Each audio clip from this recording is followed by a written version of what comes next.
کیا چین جدید ٹیکنالوجی کے میدان میں جاپان کو بھی پیچھے چھوڑ چکا ہے؟ سمندر کے بحری جہاز اب پہاڑوں پہ چلیں گے، کیا انوکھا کام کیا چائنا نے۔ ناظرین، صحراؤں کو گلزار بنانے کے بعد، اونچی عمارتوں کے چھتوں کو ایگریکلچرل بنانے کے بعد چین نے ایک ایسا نیا کارنامہ سر انجام دیا ہے۔ چین نے ایک بار پھر دنیا کو ورطہ حیرت میں ڈال دیا ہے۔ ماضی میں بہت ساری چیزیں امپاسبل سمجھی جاتی تھی، مگر آج وہی حقیقت کا روپ دھار چکی ہیں۔ ایک زمانہ تب جہاں ہوا میں اڑنا محض ایک خواب تھا، لیکن آج ہوائی جہاز ہمیں چند لمحوں میں ہزاروں میل دور پہنچا دیتے ہیں۔ کبھی سمندر کی گہرائیوں میں زندگی گزارنا محال تصور کیا جاتا تھا، مگر آج زیر آب ہوٹل اور ریسرچ سینٹر جو ہیں اس خیال کو ثابت کر چکے ہیں۔ اسی طرح ایک سوال ہمیشہ ناقابل یقین سمجھا جاتا تھا کہ کیا کوئی بحری جہاز پہاڑوں پہ چل سکتا ہے۔ یہ سوال عجیب لگتا ہے، کیونکہ عام طور پر بحری جہاز کہاں چلتے ہیں؟ پانی میں چلتے ہیں، جبکہ پہاڑوں میں پانی ہوتا ہی نہیں ہے۔ لیکن چین نے ایک بار پھر دنیا کے تصورات کو بدل کے رکھ دیا ہے۔ چین نے نہ صرف ہزاروں ٹن وزنی بحری جہازوں کو پہاڑوں پر چلانے کا ایک سسٹم بنا لیا ہے، بلکہ اس کے ساتھ ساتھ یہ روزانہ لاکھوں ٹن سامان ٹرانسپورٹ کر رہا ہے۔ چین دنیا کی بڑی معاشی طاقتوں میں شامل ہے، مگر اس کے جیوگرافیکل کنڈیشنز ہمیشہ سے ایک چیلنج رہے ہیں چائنا کے لیے۔ اور یہ ملک وسیع و عریض رقبے پر پھیلا ہوا ہے، جس کا تقریباً 70% حصہ پہاڑی علاقوں پر مشتمل ہے۔ ان پہاڑوں، دریاؤں اور ریگستانوں کی موجودگی کے باوجود چین نے اپنی ترقی کو کبھی بھی جغرافیہ کی قید میں نہیں آنے دیا۔ آج چین دنیا کا سب سے بڑا ایکسپورٹر ہے، اور اس کی تجارت کو آسان بنانے کے لیے جدید ترین رستے بنائے جا رہے ہیں۔ تاہم اس مقام تک پہنچنے کے لیے چائنا کو بے شمار چیلنجز کا سامنا کرنا پڑا۔ چین میں دریا ہمیشہ تجارتی اور زرعی ترقی کی ریڑھ کی ہڈی رہے ہیں، اور قدیم دور میں جب سڑکیں اور ریل کے نظام اتنے ترقی یافتہ نہیں تھے تو چینی بادشاہوں نے پانی کے رستوں کو بہتر بنانے کے لیے نہریں اور آبی ٹریکس تعمیر کیے۔ یہ آبی ٹریکس نہ صرف پانی کی فراہمی کے لیے استعمال ہوتے تھے، بلکہ تجارت اور مال برداری میں بھی اہم رول پلے کرتے تھے۔ وقت کے ساتھ چائنا کی معیشت ترقی کرتی گئی، اور اسے تجارتی سرگرمیوں کو تیز کرنے کے لیے ماڈرن اور موسم سسٹم کی ضرورت محسوس ہوئی۔ چین آج دنیا کی سب سے بڑی صنعتی طاقت بن چکا ہے، جہاں سے روزانہ لاکھوں ٹن سامان عالمی منڈیوں میں بھیجا جاتا ہے۔ But the question is that جب ملک کا زیادہ تر حصہ پہاڑوں پر مشتمل ہے تو بحری جہاز ان علاقوں میں کیسے پہنچ سکتے ہیں؟ سڑکوں کے ذریعے سامان کی ٹرانسپورٹ ایک سولوشن ہو سکتا تھا، مگر یہ مہنگا اور ٹائم ٹیکنگ ایک سولوشن تھا۔ ریل کی بات کی جائے تو یہ بھی ایک اچھا سسٹم تھا، مگر اس محدود مقدار میں سامان لے کے جایا جا سکتا تھا اس کے تھرو، اور عام بحری جہاز 24,000 ٹن تک سامان لے کے جا سکتا ہے، جبکہ ایک ریل گاڑی صرف 4,000 ٹن تک لے کے جانے کی صلاحیت رکھتی ہے۔ چین کو اگر اپنی تجارتی سرگرمیوں کو مزید امپیکٹفل بنانا تھا تو اسے ایسے طریقے درکار تھے جو بڑے پیمانے پر سامان کی نقل و حرکت کو پاسبل بنائے، اور یہی سوچ چین کی تھری گورجیس ڈیم کی تعمیر کی بنیاد بنی، جو دنیا کا سب سے بڑا ہائیڈرو پاور منصوبہ ہے۔ اس ڈیم نے نہ صرف توانائی کی پروڈکشن کو بڑھایا، بلکہ اندرونی آبی گزرگاہوں کو مزید مؤثر بنانے میں بہت امپورٹنٹ رول پلے کیا۔ مگر اس ڈیم کی تعمیر کے بعد ایک مسئلہ پیدا ہوا۔ پانی کی سطح ایک مقام پر 100 میٹر تک بلند ہو گئی، جس کے باعث آبی رستے ختم ہو گئے۔ اب سوال یہ تھا کہ بحری جہاز اس بڑی رکاوٹ کو کیسے عبور کریں گے؟ یہی وہ موقع تھا جب چینی انجینئرز نے ایک ایسا سسٹم انٹروڈیوس کروانے کا ڈیسیژن لیا جو بحری جہازوں کو پہاڑوں کے اوپر لے کے جا سکے، اور یہیں سے چین کی شپ لفٹ ٹیکنالوجی کی بنیاد رکھی گئی۔ جب چائنا کو یہ ریئلائز ہوا کہ قدرتی آبی رستے پہاڑوں اور بڑے ڈیمز کی وجہ سے ڈسکنیکٹ ہو چکے ہیں، تو اس نے ایک ایسا نظام تیار کیا جو پانی کی سطح کے فرق کو نظر انداز کر سکے۔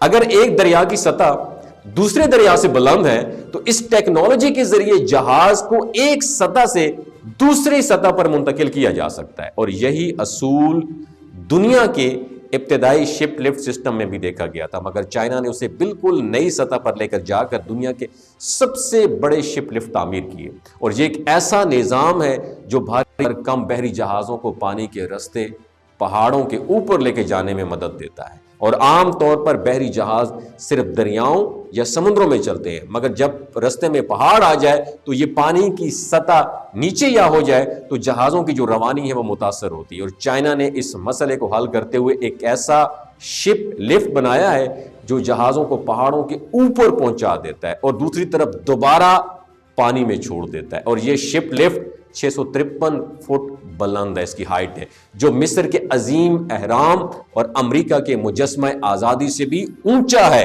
ایک وقت میں 500 ٹن وزنی جہاز کو یہ اٹھا سکتا ہے. یعنی ایک بہت بڑا بحری جہاز بھی اس کے ذریعے آسانی سے سفر کر سکتا ہے. اور یہ ٹیکنالوجی پانی کے پریشر اور مشینی طاقت کے اصولوں پر کام کرتی ہے. اور چینی انجینئرز نے آرشمیدس کے اصول کو بڑے پیمانے پر استعمال کیا، جس کے مطابق پانی کے اندر موجود چیزوں کو متوازن رکھنے کا طریقہ بتایا گیا. اس شپ لفٹ کی بات کی جائے تو اس میں 3 مختلف لفٹیں ہیں جو جہاز کو ایک سطح سے دوسرے سطح پر منتقل کی جاتی ہیں.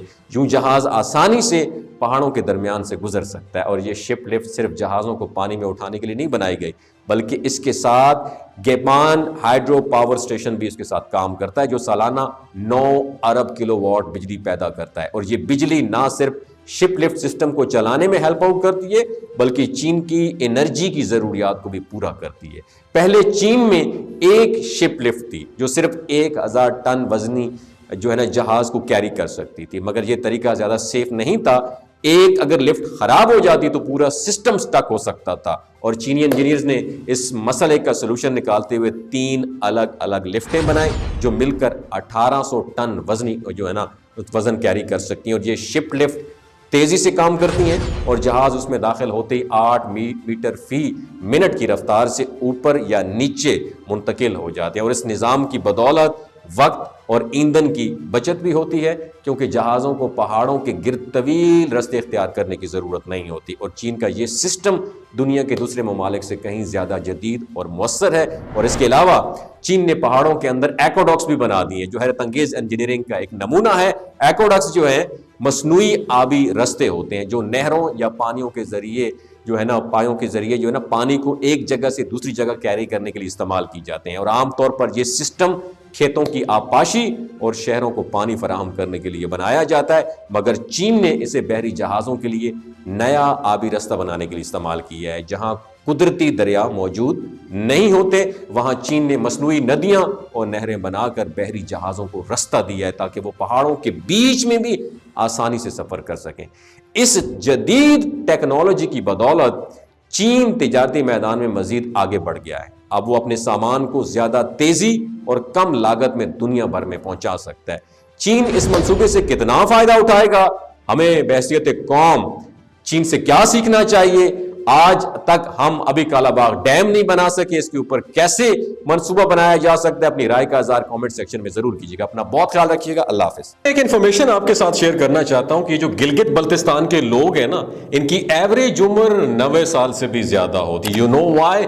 کیونکہ یہ لوگ شلاجیت استعمال کرتے ہیں. شلاجیت کے اندر 85 منرلز ہوتے ہیں. اگر آپ چیزوں کو جلدی بھول جاتے ہیں، آپ مردانہ کمزوری محسوس کرتے ہیں اور اولاد جیسی نعمت سے محروم ہیں، آپ کے سپرم کاؤنٹ کم ہے، ٹیسٹوسٹیرون ہارمون امبیلنس ہیں، آپ سدا بہار جوان نظر آنا چاہتے ہیں، خون کی کمی کو دور کرنا چاہتے ہیں، ہڈیوں جوڑوں کے دردوں سے نجات حاصل کرنا چاہتے ہیں، موٹاپا کم کرنا چاہتے ہیں، تو شلاجیت ضرور استعمال کریں. ایک بات دماغ کی کھڑکیوں کو کھول کے سننی ہے، ہمیشہ یاد رکھنی ہے، ہمیشہ آرگینک اور قدرتی چیزوں کا استعمال کریں اور کیمیکل والے فوڈ سپلیمنٹ خدارا آپ نے استعمال نہیں کرنے. اگر آپ شلاجیت کو آرڈر کرنا چاہتے ہیں تو نیچے دیے گئے نمبر پر رابطہ کریں. 3 باتوں کا آپ نے خیال رکھنا ہے، کوئی بھی نہیں بتائے گا آپ کو. حاملہ خواتین، ہائی بلڈ پریشر میں مبتلا افراد اور 15 سے جو 20 سال کی نوجوان نسل ہے جو غیر شادی شدہ ہے، ایوی سیکشول پاور کو بوسٹ کرنا چاہتی ہے، تو ڈاکٹر کی ایڈوائس کے بغیر شلاجیت استعمال نہ کریں. باقی سارے لوگ بے دھڑک گرمیوں اور سردیوں میں استعمال کر سکتے ہیں. بہت شکریہ.